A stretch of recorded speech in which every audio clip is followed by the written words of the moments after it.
नमस्कार, स्वागत आहे तुमचे आमच्या चॅनलमध्ये। आवाज महामुंबईचा, शोध बातमीचा, कौल मनाचा। चला तर मग आमचे चॅनल शेअर करा, लाईक करा आणि सबस्क्राइब करा। धन्यवाद। जिल्हा परिषद सावरखार शाळेतील नवीन इमारतीत 76वा प्रजासत्ताक दिन मोठ्या जल्लोषात साजरा।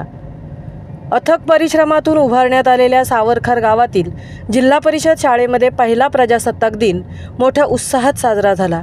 रविवार दिनांक 26 जानेवारी 2025 रोजी सकाळी गावात प्रभात फेरी काढून हातात घोषणांचे फलक घेऊन प्रजासत्ताक दिनाचा विजय असो, भारत माता की जय, स्वतंत्र भारताचा विजय असो, लाल सलाम, हुतात्म्यांना लाल सलाम अशा घोषणा देण्यात आल्या। उपस्थित सर्व मान्यवरांचे स्वागत शाळेच्या मुख्याध्यापिका शुभांगी म्हात्रे मॅडम व शिक्षिका शरयू घरत यांनी गुलाब पुष्प देऊन केले। नंतर शाळेच्या मैदानात बँडच्या ठेक्यावर कदम, ताल तसेच उभे कवायत प्रकार करण्यात आले। इयत्ता 3रीमधील विद्यार्थी प्रतीक खर्जे यांनी तालबद्ध संचलन करून प्रमुख पाहुण्यांना सलामी दिली। मग ग्राम सुधारणा मंडळ सावरखारचे अध्यक्ष ओमकार घरत यांच्या शुभ हस्ते ध्वजारोहण करण्यात आले। यावेळी विद्यार्थ्यांनी राष्ट्रगीत, ध्वजगीत, राज्यगीत तसेच देशभक्तीपर गीतांचे सुस्वर गायन केले तसेच प्रतिज्ञा घेतली। नंतर बालसभेचे आयोजन करून विद्यार्थ्यांनी भाषणे केली तसेच गावातील मान्यवर मंडळींनी, शाळेतील शिक्षकांनी आपले मनोगत व्यक्त केले। ग्रुप ग्रामपंचायत करळ यांच्याकडून शाळेसाठी 2 कपाटे व 1 टेबल भेट देण्यात आले।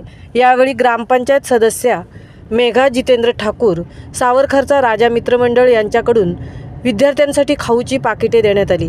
तसेच अध्यक्ष ओमकार घरत यांनी सर्व मुलांना शैक्षणिक उपयुक्त साहित्य दिले। कार्यक्रमासाठी ग्राम सुधारणा मंडळाचे अध्यक्ष ओमकार घरत व त्यांचे सहकारी शाळा व्यवस्थापन समितीच्या अध्यक्षा मंजुळा ठाकूर, ग्रामपंचायत सदस्य जितेंद्र घरत, मेघा ठाकूर, अस्मिता घरत, रिंकू घरत, हर्षला घरत, रोशन ठाकूर, गणेश घरत तसेच गावातील आजी माजी पदाधिकारी, ग्रामस्थ तसेच पालकवर्ग मोठ्या संख्येने उपस्थित होते। कार्यक्रमाचे सूत्रसंचालन महेश गावणसर यांनी केले आणि प्रजासत्ताक दिनाचा कार्यक्रम मोठ्या उत्साहात साजरा करण्यात आला। आवाज महामुंबईचा चॅनलसाठी रणिता ठाकूरसह तृप्ती भोईर, उरण, रायगड।